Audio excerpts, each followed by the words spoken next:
Bilerik. Angeme. Çıгарманы жазган Зина Кампасаңова.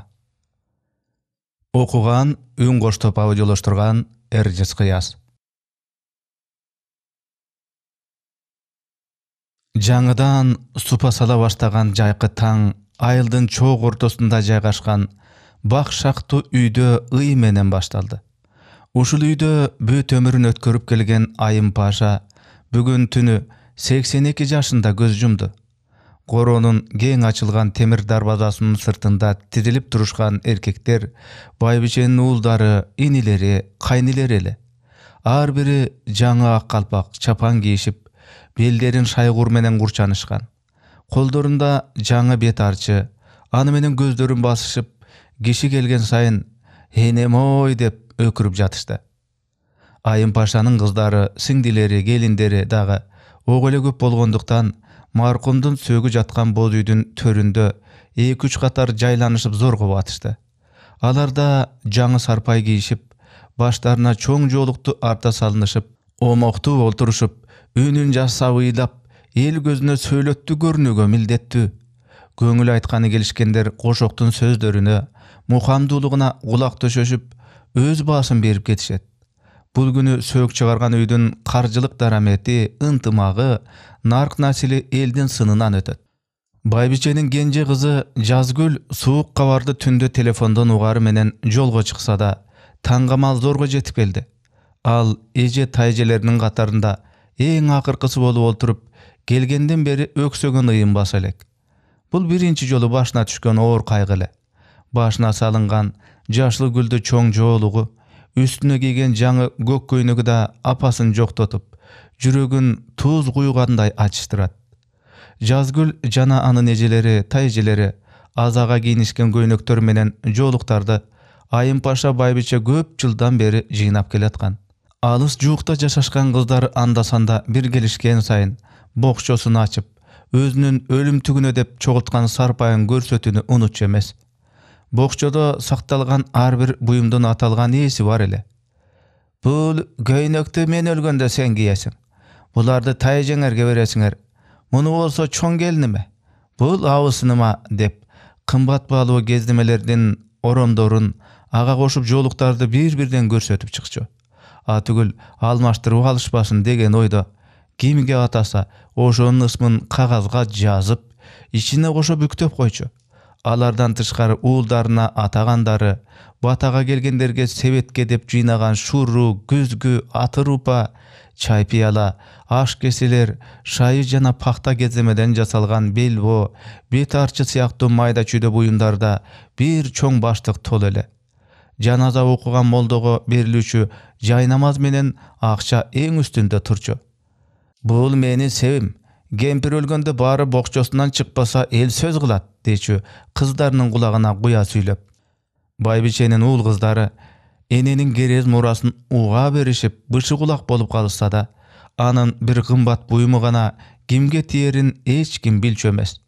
Анын билегинде жаркылдап турчу нукура ак күмүштөн жасалган тоголок билерикти кимге ыроолорун өзү айтпагандан кийин суроого батынышкан да жок. Алар бала чактан бери апасы билеригин бир да жолу колунан чечкенин көрүшпөттүр.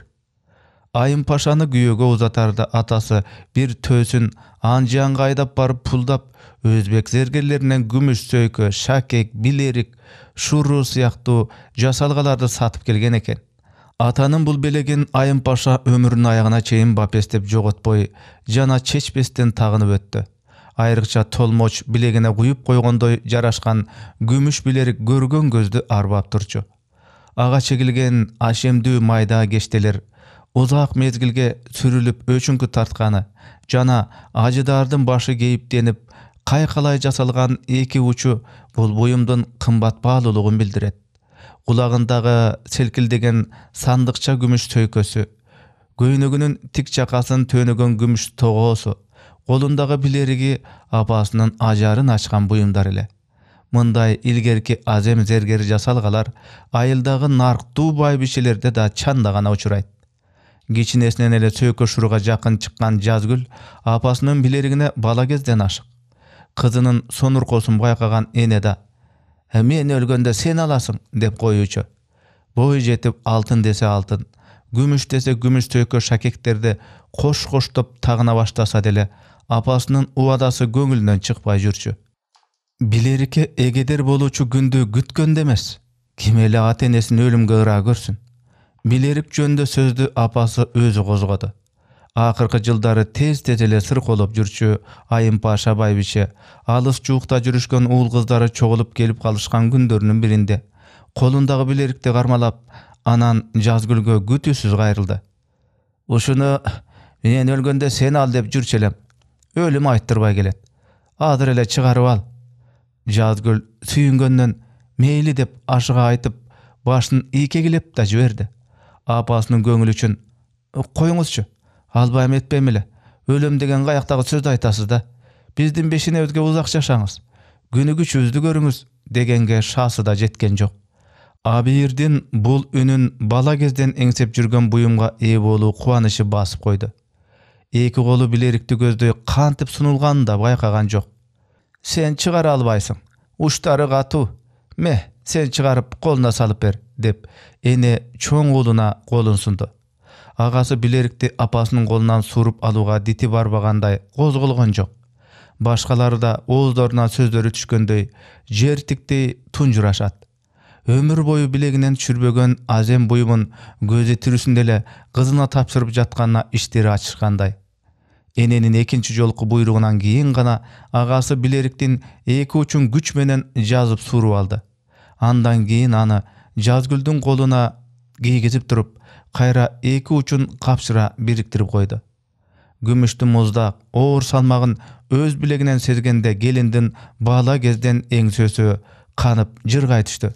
Кубанычы коюнуна батпай, ага жеңелерин, эжелерин жадырай тиктеди эле, алардын кабактары салыңкы экен. Көрөйүн деген көздөрү да жоктой. Иштери күйүп атат деп ойлогон Жазгүл ага этибар деле берген жок. Ушул кызыңызды эле жакшы көрө бересиз дешип, кичине кездеринде ага көп атаандашышчу. Кызынын сезимине дагы эне ортоктош болду. Билерике кошуп ак пелинен батасын берип, узун өмүр менен бактысын тиледи. Эки күндөн кийин апасы: "Меники өлө турган кесел эмес балам. Үйүңө барып тиричилигиңди кыл" деп берчүсүн бууп түйүп, Жазгүлдү жолго салды. Таксиде баратып келиндин эрмеги билерик болду. Жанында отурушкан сапарлаштарга байкатпай, уурдана тиктеп, кумарыгангыдай эмес. Али аялдык баралына жетелек Жазгүлдүн билегине шалкы келген күмүш билерик ары бери жылып, муздак жана оор салмагы менен көңүлүн кошо кытыгылайт. Аны менен кошо апасынын ажары, деми, жылуулугу өзүнө кошо өткөндөй башкача бир жылуу сезимге балкып келатты. Апасынын көзү өткөнү жөнүндө суук кабар Жазгүлдүн артынан кошо жетти. Күтүүсүз кайгыга эсеңгиреген келин эң биринчи колундагы билерикти чапчыды. Муздак күмүш алаканын кызыл чоктой күйгүзүп жибергенсиди. Жоон билериктин карышкан эки учун кантип жазып жибергенин да билбейт. Колунан суруп алып, дубалга күч менен бир урду да боздоп уйлады. Энеден ажыраган күйүтүнө кошул ташыл ага өзү себепкер болгондон бетер кечиримсиз күнөөсүнө жүрөгү канады. Көзүнүн тирүүсүндө эле колунан билеригин чыгарып алганы жакшы жышан эмес эле. Кыз кезинен колунан түшүрбөгөн аздектүү буюмунан ажыраганда апасынын көңүлү бошоп, алдан тая түштү экен. Беш көкүл бийкеч курагын, жигит сүйгөн жаштыгын, бала жыттуу келин доорун, очор бачар аялдык бактысын, байбичелик ооматын коштоп келаткан жан шерик билеригинен ажыроо, эненин үлпүлдөп турган өмүрүн жалпы өчүрдүбү? Ушундай армандуу өкүнүч Жазгүлдүн күйүтүн ан сайын күч кылды. Эненин сөгүн сууга алышардын алдында жымжырт боло түшкөн көпчүлүктөн бирөө эс болуп: "Жазгүлдү үстүнө киргизгиле, коштошуп алсын. Ушул кызын башкача жакшы көрчү эле. Өзү да аябай күйүп жатат бечара" деп жаны ачый айтты. Ыйлай берип алдан тайган келинди эки аял жөлөп таяшып, мүрдө жаткан көшөгөгө алып киришти. Бул учур Жазгүлдүн жүрөгүнө өмүр бою унутулгус болуп терең батып калды. Көзү тирүүсүндө караны тоодой көрүнчү апасынын денеси секелек кыздыкындай чакан тартып, пендечиликке өз эрки менен моюн сунгандай керилип жатат. Боздогон келин эми энесинен түбөлүккө ажыраганына ишенбей, анын жансыз денесине боюн таштагысы келет. Бирок кароосунан былкылдатпай кармаган колдордон бошоно алган жок. «Апа, кечир мени, угуп жатасыңбы?» деп чыңырды Жазгүл, сыздаган үнү наркы дүйнөгө жеткидей болуп. «Мен ыраазы кызым. Мен бардыгына 1000 мертебе ыраазымын» дегенсип, көчүлөт эненин жүзү бир башкача тынчалып. Ошол азалы күндөн бери бир нече жыл өттү. Жазгүл кийин соңку билерикти бир да жолу колуна тагынган жок. Апасынан өзүнө мураска калган дагы бир буюм арча сандыктын түбүнө ак жоолукка ороп катып койгон. Бул жоолукта энеге таандык эле. Көз жумгандан кийин мүрзөгө алып кеткиче жүзү ушул жоолук менен жабылып турган. Кез-кез апасына кусаланганда жоолук менен билерикти алып чыгат дагы, аларды көзү тойбой көпкө тиктеп, кармалап, жытын искеп, кусалыгын жазат. Түтөгөндөй капкара коңгуроо чачтары жоолугунун чекебелинен эжа бербей чыгып турчу апасынын ажарлуу жүзү, бала үчүн жүрөгүн төшөгөн мээрими, уккулуктуу үнү элестейт. Өткөн кеткенди эстеп, көңүлдүн бөксөсүн толтуруп олтурган ошондой күндөрдүн биринде 5 жашар кызы жанына айланчыктап: «Тайнимдин билериги мага берчи», деди апасына жалоору итиктеп. Жазгүл аргасыз күлүп жиберди. «Кыздын көзү кызылда» деп кайсыл бир даанышман тамай айткан экен. «Сага тагынууга али эрте кызым». «Ай, мына мага чапчак экен, карасаң», деп кызы билерикти чийдей билегине салганга шашылды. «Аны мен өлгөндө аласың». Жазгүл бул сөз оозунан кантип чыкканын өзү да байкабай калды. «Качан өлөсүз?» Кызынын балалык калоосунун күчү айттырган бул сөзүн көңүлүнө деле алган жок. Бирок өзүн өмүрдүн жаңы чегин аттаганын туйду. Билериктин жаңы мураскору чоңоюп келатыптыр. Тирүүлүктүн учугу ушинтип улана берет тура. Качандыр өмүр дүйнөнүн дагы бир эшигин ачаарын ойлоду Жазгүл. Ошондо ал ушуга чейин ак жоолукка аярлап ороп, арча сандыктын түпкүрүнө бекемдеп катып жүргөн эне мурасы, күмүш билерикти алып чыгат да кызына сунат. «Бул сеники». Бул сөздү айттыруучу кудурет күч балдарын жанындай сүйгөн мээрбан энеде гана болот. Аңгеменин аягы.